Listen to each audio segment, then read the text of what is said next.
ಇನ್ನು ಧರ್ಮಸ್ಥಳ ಬುರುಡೆ ಗ್ಯಾಂಗ್ ಪ್ರಕರಣಕ್ಕೆ ಸಂಬಂಧಪಟ್ಟಂತೆ SIT ಅವರು ನೋಟಿಸ್ ಕೊಟ್ಟಿದ್ರು ಕೆಲವರಿಗೆ ವಿಚಾರಣೆಗೆ ಇವತ್ತು ಹಾಜರಾಗಬೇಕು ಅಂತ. ಮಹೇಶ್ ಶೆಟ್ಟಿ, ತಿಮರೋಡಿ, ಜಯಂತ್, ಗಿರೀಶ್ ಮಟ್ಟಣ್ಣವರ್ ಯಾರೂ ಬಂದಿಲ್ಲ. SITಗೆ ತಿಮರೋಡಿ ಪರ ವಕೀಲರ ತಂಡ ಆಗಮಿಸಿದೆ. ಯಾಕೆ ಅಂತಂದರೆ ತಿಮರೋಡಿ ಅವರು ಇವತ್ತು ವಿಚಾರಣೆಗೆ ಬಂದಿಲ್ಲ, ಅವರ ಪರ ವಕೀಲರ ತಂಡ ಬಂದಿದೆ. ಮಹೇಶ್ ಶೆಟ್ಟಿ, ತಿಮರೋಡಿ ಇವತ್ತು ವಿಚಾರಣೆಗೆ ಬರೋದಕ್ಕೆ ಆಗಲ್ಲ, ಇನ್ನೂ 7 ದಿನ ಸಮಯ ಕೊಡಿ ಅಂತ ವಕೀಲರು ಕೇಳಿದ್ದಾರೆ. ತಿಮರೋಡಿ ಪರ ವಕೀಲರಾದಂತಹ ಅಂಬಿಕಾ ಪ್ರಭು ತಂಡ ಆಗಮಿಸಿ SIT ಕಚೇರಿಯಲ್ಲಿ ಈ ಮನವಿಯನ್ನು ಮಾಡಿಕೊಂಡಿದ್ದಾರೆ. ಇವತ್ತು ಅವ್ರು ಬರೋಕ್ಕಾಗಲ್ಲ, 1 ವಾರ ಟೈಮ್ ಕೊಡಿ, ಆಮೇಲೆ ಅವರು ವಿಚಾರಣೆಗೆ ಹಾಜರಾಗ್ತಾರೆ ಅಂತ. ಇವರು ತಿಮರೋಡಿ ಪರ ವಕೀಲರು. ಬಟ್ ಜಯಂತ್ ಯಾಕೆ ಬಂದಿಲ್ಲ, ಗಿರೀಶ್ ಮಟ್ಟಣ್ಣವರು ಯಾಕೆ ಬಂದಿಲ್ಲ ವಿಚಾರಣೆಗೆ, ಇದಕ್ಕೂ ಉತ್ತರ ಕೊಡಬೇಕು. ಸುಜಾತಾ ಭಟ್ ಬಿಟ್ಟರೆ ಬೇರೆ ಯಾರೂ ಕೂಡ ಇವತ್ತು ವಿಚಾರಣೆಗೆ ಹಾಜರಾಗಿಲ್ಲ. ನೋಟಿಸ್ನಲ್ಲಿ ಹಾಗೂ ಎಚ್ಚರಿಕೆ ಕೊಟ್ಟಿದ್ದರು, ನೀವು ವಿಚಾರಣೆಗೆ ಬರಲಿಲ್ಲ ಅಂದರೆ ನಿಮ್ಮನ್ನು ಅರೆಸ್ಟ್ ಕೂಡ ಮಾಡ್ತೀವಿ ಅಂತ. ಆದರೂ ಕೂಡ ವಿಚಾರಣೆಗೆ ಬಂದಿಲ್ಲ. SIT ವಿಚಾರಣೆಗೆ ಹಾಜರಾಗದೆ ಈ ಬುರುಡೆ ಗ್ಯಾಂಗ್ ಕಳ್ಳಾಟ ಆಡ್ತಾ ಇದೆ. ಡೆಡ್ಲೈನ್ ಮುಗಿದ್ರೂ ಕೂಡ ವಿಚಾರಣೆಗೆ ಬಂದಿಲ್ಲ ಬುರುಡೆ ಟೀಮ್. ಮಹೇಶ್ ತಿಮರೋಡಿ, ಗಿರೀಶ್ ಮಟ್ಟಣ್ಣವರ್, ಟಿ ಜಯಂತ್, ವಿಠಲ್ ಗೌಡ ಅಂದರೆ ಸೌಜನ್ಯ ಮಾವ SIT ವಿಚಾರಣೆಗೆ ಗೈರಾಗಿದ್ದಾರೆ. ಇವತ್ತು 2 ಗಂಟೆ ತನಕ ಡೆಡ್ಲೈನನ್ನು SIT ನೀಡಿತ್ತು. ಯಾರೂ ಬಂದಿಲ್ಲ, ವಿಚಾರಣೆಗೆ ಹಾಜರಾಗಿಲ್ಲ.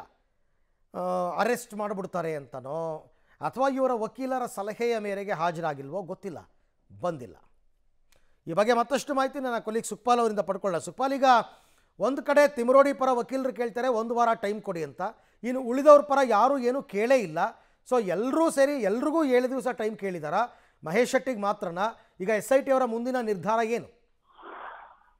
ಅರವಿಂದ್, ಸದ್ಯ ಈಗ ಮಹೇಶ್ ಶೆಟ್ಟಿ, ತಿಮರೋಡಿ ಪರ ವಕೀಲರು ಬಂದು ಇವತ್ತು ಒಂದು ಟೈಮ್ ಅನ್ನ ಕೇಳಿರುವಂತದ್ದು. ಇವತ್ತು ಬೆಳಿಗ್ಗೆ 10 ವಿಚಾರಣೆಗೆ ಹಾಜರಾಗಬೇಕು ಅನ್ನುವಂತ ಹಿನ್ನೆಲೆಯಲ್ಲಿ 5 ಮಂದಿಗೆ SIT ನೋಟಿಸ್ ಅನ್ನ ಕೊಟ್ಟಿದ್ದು. ಪ್ರಮುಖವಾಗಿ ಮಹೇಶ್ ಶೆಟ್ಟಿ, ತಿಮರೋಡಿ, ಗಿರೀಶ್ ಮಟ್ಟಣ್ಣ ಅವರು, ಜಯಂತ್ ಟಿ, ವಿಠಲ್ ಗೌಡ ಹಾಗೆ ಸುಜಾತಾ ಭಟ್ಗೆ. ಆದ್ರೆ ಸುಜಾತಾ ಭಟ್ರು ಮಾತ್ರ ಇವತ್ತು ವಿಚಾರಣೆಗೆ ಹಾಜರಾಗಿದ್ದಾರೆ. ಮಧ್ಯಾಹ್ನ ಊಟದ ಬಳಿಕನು ಮತ್ತೆ ವಿಚಾರಣೆಗೆ ಹಾಜರಾಗಿದ್ದಾರೆ. ಆದ್ರೆ ತಿಮರೋಡಿಯ ಪರ ವಕೀಲರು ಬಂದು ಈಗ ಟೈಮ್ ಕೇಳಿರುವಂತದ್ದು, 1 ವಾರಗಳ ಕಾಲ ಟೈಮ್ ಕೊಡ್ಬೇಕನ್ನುವಂಥದ್ದು. ಇನ್ನು ಉಳಿದಂತ ಯಾರು ಬುರುಡೆ ಗ್ಯಾಂಗ್ ನ ಸದಸ್ಯರಿದ್ದಾರೆ ಅವರದ್ದು ಯಾರದು ವಕೀಲರಾಗ್ಲಿ ಅಥವಾ ಯಾರಾಗ್ಲಿ ಯಾವುದೇ ರೀತಿಯಾದಂತ ಟೈಮ್ ಕೇಳುವ ಕೆಲಸಗಳನ್ನ ಮಾಡಿಲ್ಲ. ಹಾಗಾಗಿ ಡೆಡ್ ಲೈನ್ ಅನ್ನ ಕೊಟ್ಟಿದ್ದು, 2 ಗಂಟೆ ಒಳಗೆ ಬರಬೇಕು ಅನ್ನುವಂಥದ್ದನ್ನ SIT ಮತ್ತೊಂದು ಸಾರಿ ಡೆಡ್ ಲೈನ್ ಅನ್ನು ಕೊಟ್ಟಿದ್ದು. ಬೆಳಿಗ್ಗೆ 10 ಹಾಜರಾಗಬೇಕು ಅನ್ನುವಂಥದ್ದನ್ನು ಸೂಚಿಸಿದ್ರು. ಆ ಬಳಿಕ ಮತ್ತೆ ಅವರಿಗೆ ಫೋನ್ ಮುಖಾಂತರ ತಿಳಿಸಿದ್ದಾರೆ 2 ಗಂಟೆ ಒಳಗೆ ಬರಬೇಕು ಅನ್ನುವಂಥದ್ದು. ಆದ್ರೆ 2 ಗಂಟೆ ಒಳಗೂ ಅವರು ಬರದೇ ಇರುವಂತ ಹಿನ್ನೆಲೆಯಲ್ಲಿ ಈಗ ಮತ್ತೆ ಮುಂದಿನ ನಡೆ ಏನನ್ನುವಂಥದ್ದನ್ನ ನಿರ್ಧಾರ ಮಾಡಬೇಕಾಗುತ್ತೆ SIT.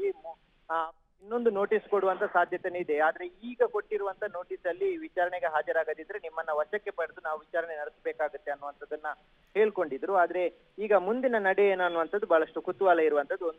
ಅವರನ್ನ ವಶಕ್ಕೆ ಪಡೆದೇ ವಿಚಾರಣೆ ಮಾಡ್ತಾರಾ ಅನ್ನುವಂಥದ್ದು ಅಥವಾ ಮತ್ತೊಂದು ನೋಟಿಸ್ ಕೊಡ್ತಾರಾ ಅನ್ನುವಂಥ ಕುತೂಹಲ ಇರುವಂತದ್ದು. ರೈಟ್, ಥ್ಯಾಂಕ್ ಯು ಸುಕ್ಪಾಲ್ ತಮ್ಮ ಎಲ್ಲ ಮಾಹಿತಿಗಾಗಿ. ನೋಟಿಸ್ ಕೊಟ್ಟ ಮೇಲೆ ವಿಚಾರಣೆಗೆ ಹಾಜರಾಗಬೇಕು, ಇಲ್ಲದಿದ್ದರೆ ಅವರ ಮುಂದಿನ ಕ್ರಮ ಏನು ಅಂತ ನೋಡೋಣ.